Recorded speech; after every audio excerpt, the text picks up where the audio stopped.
takeaways from this game? In no order, things like this. Defensively, I thought we were excellent for a large majority of the game. The lapses that our young guys make on being aware of shooters, just sort of, we call it KYP, know your personnel, is part of the growth of the young team. I thought we rebounded well. I think we had 15 or 16 block shots. Defensively, I thought we were solid. I was happy again with our bench maintaining a standard that we're proud of. I didn't see the game get into a disorganized atmosphere. They were the same way in Orlando. Defensively is what I was probably most pleased with. You look at Furkan, he looks like that he could, coming off the bench, that he could fulfill the role that you need in regards as a shooter. Maybe, I thought he helped himself tonight. As we've said, there's a benefit playing with veteran players. Like, there's another environment there that needs to be judged or thought through. And I thought that he came in with that sort of more established group and performed well. What did you make of not just Norvell at the end of the game, but the whole reaction from his teammates at the end? It's a group that enjoys each other's company, and soon there will be cuts that just have to be made, and the team will be shrunk, and you'll get ready for the Boston Celtics. And while we have been together, it hasn't been a long time, but it's been a good time. I think that there is a growing respect that they have for one another. I really can't say that I have felt we've had a bad day. I think we've had good days, whether it's a shoot-around here or on the road shoot-around or practice. I think we were doing a pretty good job of knocking out good days. And I genuinely believe that they add up. And I think that the group respects one another for those reasons, and it was shown in the way that they showed it with Norvell. Can you talk about Kyle and his play, especially on the boards? Tough. Like, he is a man, and there's a physical side of him. You can see in his face, just his facial expressions. He plays hard. And he's very passionate about what he does and the team. And, I think he's got incredible feet. I think he's a great passer. Can turn and face and make that elbow jump shot. He's been a real good pickup for us. A great teammate. Brett, what did you make of Josh's ball handling tonight? I think pretty good. I think pretty good. It's, in general, I'm excited to continue to look at him as a backup point guard. As it relates to your question about, like, specifically ball handling, I think it's good. I think he's lanky and long enough to, like, keep defensive people, other point guards that are sort of harassing him, away from him.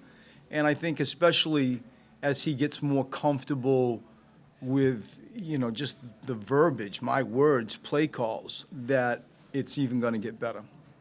Coach, have you noticed a difference with Joel? I mean, with the weight loss and the conditioning, how do you kind of see a different side of him? I think it's coming. I thought he fatigued tonight at the latter part of that final stint in the third period. I saw that he looked tired, but to his credit, I thought he ran hard to try to get rim runs and deep catches and play bully ball. I thought that he did that well tonight. I thought that we learned how to, like, find that and, look at high-low stuff when teams, and they will, are going to front him and Al. And so the reaction to what does that mean on fronts and, him getting deep catches and just exposing fouls, I thought that side of his mentality maybe produced fatigue a little bit quicker, because it's hard to play that way, rim to rim to rim. But I think it's in a good place. Like, if you'd said this is where he's going to be, what is it now, 8 games out, whatever it is, to the Celtic game, I'm happy where he is, really happy. I'm proud of him. What did you like most about Matisse tonight in the starting lineup? I mean, I think he's ended up being a better shooter than I expected him to be. I think it's a little bit like when we had Landry Shamet last year. I was always surprised he could get his shot off as quick. I think Matisse isn't bashful. I think he can get his shoulders square and his feet underneath himself, and his form and his footwork is actually quite good. It's better than I thought. We all know what he does defensively and his energy and hands-on balls and deflections, and he's a flyer. But I think the education of the league is part of his growth. Like, does he know Langston Galloway? You know, does he know Snell? And like, these guys can shoot. And so reading a piece of paper, you know, doesn't resonate as much as when you're in the league and you study. That's his evolution if he's going to be a rotation player, which at this stage he is. For a lot of younger players, it takes a while for the game to kind of slow down for them. Does it seem like the game's already slowing down a little bit, specifically for Matisse? I think a little bit.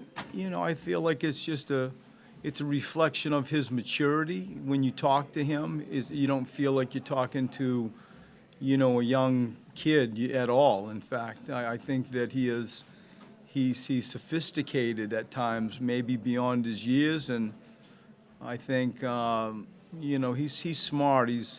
He takes pride on trying to be smart. It means something to him to be studied and not make mistakes. And I think when you all interview him, you'll see what I mean, or maybe already agree with me. Do you feel good about where you are with the coaches challenge and everything? You know, getting a chance to do that tonight.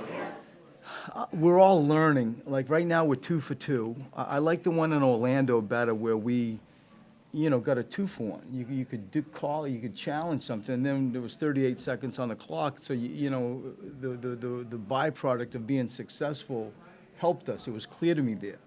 We were successful on this one, and I lose a timeout, and it's a jump ball. Like, it doesn't seem, oh, that's a great challenge, you know. And so we're learning about sort of the leverage plays. Like, where do you get the most leverage, and do you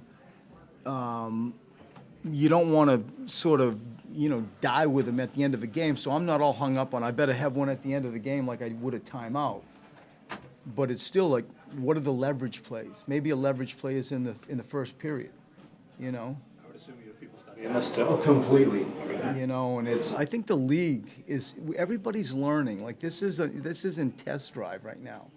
And we're all learning how to use technology, you know, to be better informed, to make good decisions on when you want to, you know, review it.